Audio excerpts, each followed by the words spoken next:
dezembro. Sejam muito bem-vindos ao Plano Anual de Leitura da Bíblia com Rosânia e Lana. Hoje nós vamos ler 2 Pedro, do capítulo 1 ao 3. Saudação.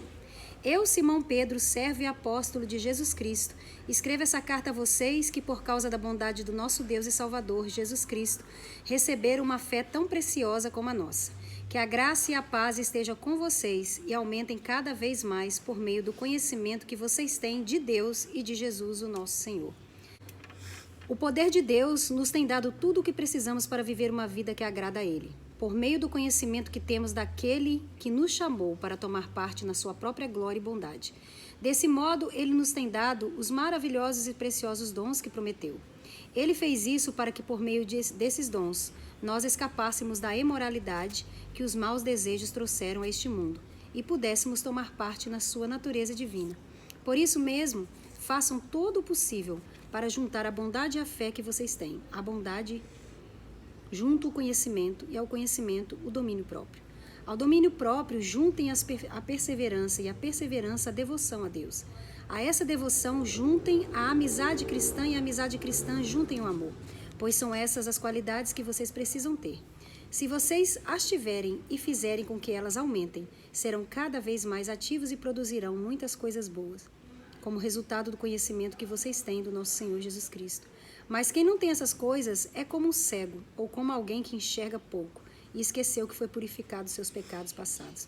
Portanto, meus irmãos, procurem ficar cada vez mais firmes na certeza de que Deus os chamou e escolheu. Se vocês fizerem isso, jamais abandonarão a fé, e assim receberão todo o direito de entrar no reino eterno do nosso Senhor e Salvador Jesus Cristo. Por isso, farei sempre com que vocês lembrem dessas coisas, embora já a conheçam e estejam firmes na verdade que receberam. Penso que enquanto eu viver é justo que faça com que vocês lembrem dessas coisas, pois sei que logo terei de deixar esse corpo mortal, como o Senhor Jesus Cristo me disse claramente. Portanto, farei tudo o que puder, para que depois da minha morte, vocês lembrem sempre dessas coisas. Testemunhas da glória de Cristo.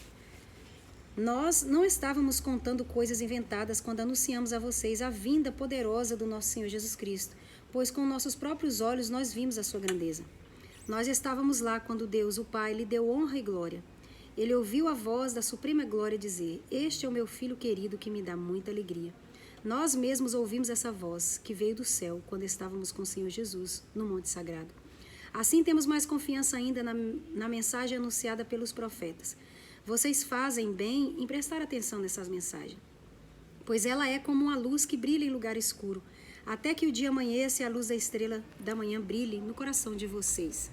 Acima de tudo, porém, lembrem disso. Ninguém pode explicar por si mesmo uma profecia das Escrituras Sagradas, pois nenhuma mensagem profética veio da vontade humana, mas as pessoas eram guiadas pelo Espírito Santo quando anunciavam a mensagem que vinha de Deus. Capítulo 2. Os falsos mestres.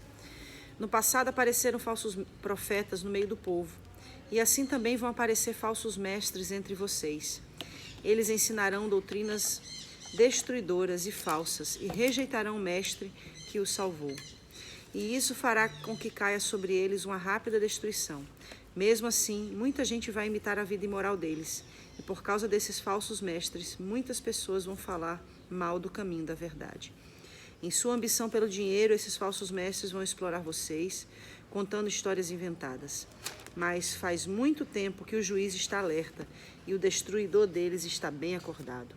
Pois Deus não deixou escapar os anjos que pecaram, mas os jogou no inferno e os deixou presos em correntes na escuridão, esperando o dia do julgamento.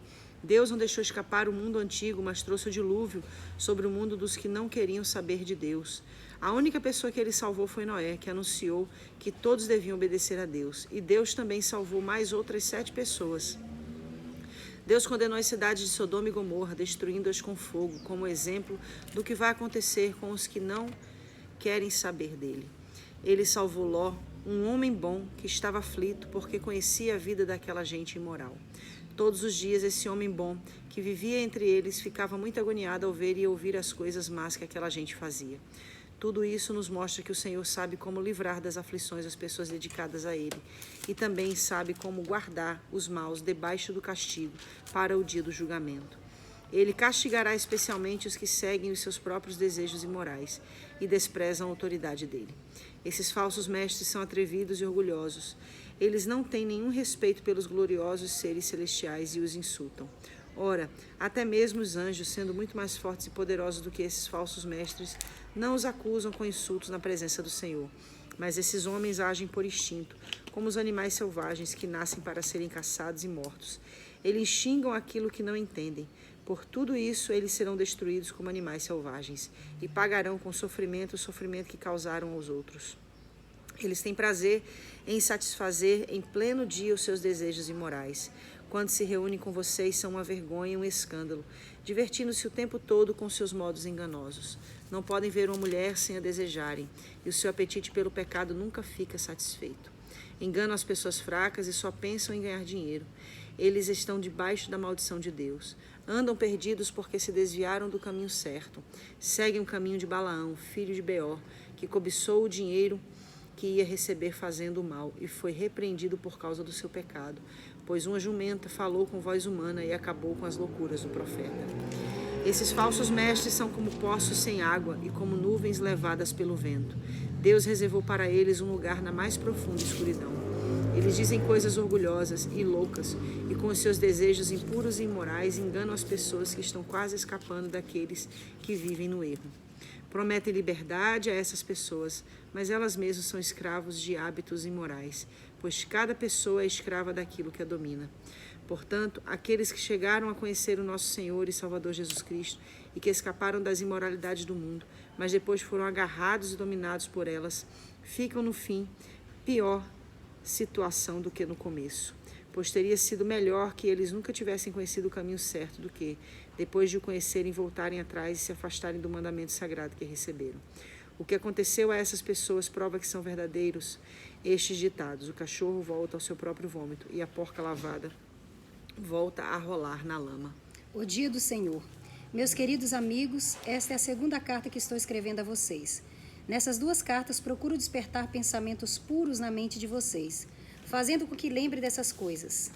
Quero que lembre das palavras ditas há muito tempo pelos santos profetas e do mandamento do Senhor e Salvador que foi dado a vocês, por meio dos apóstolos que anunciaram o Evangelho a vocês. Primeiro, vocês precisam saber que nos últimos dias vão aparecer homens dominados pelas suas próprias paixões. Eles vão zombar de vocês, dizendo: ele prometeu vir, não foi? Onde está ele? Os nossos pais morreram e tudo continua do mesmo jeito que era desde a criação do mundo. Esses zombadores esquecem de propósito que há muito tempo Deus deu uma ordem e os céus e a terra foram criados. Esquecem que a terra foi formada da água e no meio da água, e também que pela água do dilúvio o mundo antigo foi destruído. Mas os céus e a terra que agora existem estão sendo guardados pela mesma ordem de Deus, a fim de serem destruídos pelo fogo. Então, estão sendo guardados para o dia do julgamento e da destruição dos que não querem saber de Deus.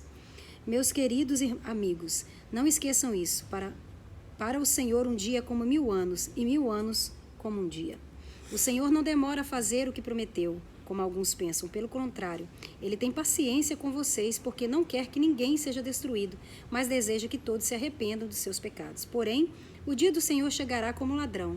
Naquele dia, os céus vão desaparecer, com um barulho espantoso, e tudo que há no universo será queimado, a terra e tudo que existe nela vão sumir, esperando a vinda do dia de Deus. Sabendo que tudo isso vai ser destruído assim, então que tipo de gente vocês precisam ser? A vida de vocês deve ser agradável a Deus e dedicada a Ele. Esperem a vinda do dia de Deus e façam o possível para que venha logo. Naquele dia os céus serão destruídos com fogo e tudo o que há no universo ficará derretido. Porém Deus prometeu e nós estamos esperando um novo céu e uma nova terra, onde tudo será feito de acordo com a vontade dele. Por isso, meus amigos, enquanto vocês esperam aquele dia, façam o possível para estar em paz, com Deus, sem mancha e sem culpa diante dele. Lembre que a paciência do nosso Senhor é uma oportunidade para vocês serem salvos, pois o nosso querido irmão Paulo, com a sabedoria que Deus lhe deu, escreveu a vocês sobre este assunto. E foi isso mesmo que ele disse em todas as suas cartas, quando escreveu a respeito disso. Nas cartas dele, há algumas coisas difíceis de entender, que os ignorantes e os fracos na fé explicam de maneira errada, como fazem também com as outras partes das Escrituras Sagradas. E assim, eles causam a sua própria destruição. Mas vocês, meus amigos, já sabem disso. Portanto, tomem cuidado para não serem levados pelos erros de pessoas imorais e para não caírem da sua posição segura. Porém, continuem a crescer na graça e no conhecimento do nosso Senhor e Salvador Jesus Cristo. Glória a Ele agora e para sempre. Amém. A gente vai perceber aqui na carta que Pedro escreve, no caso a segunda carta, que existe um assunto que ele enfatiza por muitas vezes durante toda a carta, que é a questão relacionada à volta de Jesus. Sim. Ele fala no capítulo 1, versículo 16, nós não estávamos contando coisas inventadas quando anunciamos a vocês a vinda poderosa do nosso Senhor Jesus Cristo, pois com os nossos próprios olhos nós vimos a sua grandeza. Ou seja, havia obviamente, dentro do que a carta de Pedro nos revela, que havia pessoas que começaram a duvidar, né? Começou a haver, obviamente, essa descrença, começou a surgir essa incredulidade quanto à volta do Senhor Jesus. E é interessante que eu me lembrei de algo que a gente vivenciou na Cidade Refúgio. Uma vez eu preguei sobre a volta de Jesus, uma mensagem pregando sobre a volta de Jesus, e aí eu falei que muitos cristãos hoje não conseguem crer. E aí eu desafiei aquelas pessoas que reconheciam, que admitiam, que não criam que Jesus iria voltar. E ali a gente teve algumas pessoas que se levantaram. Então, já era uma realidade no tempo de Pedro. Imagina agora, 2000 anos depois. Né? Inclusive, Pedro fala aqui no capítulo 3, né, dizendo, ele prometeu vir, não foi? Onde está ele? Os nossos pais morreram e tudo continua do mesmo jeito que era desde a criação do mundo. Ou seja, são zombadores, esquecem de propósito que há muito tempo Deus deu uma ordem.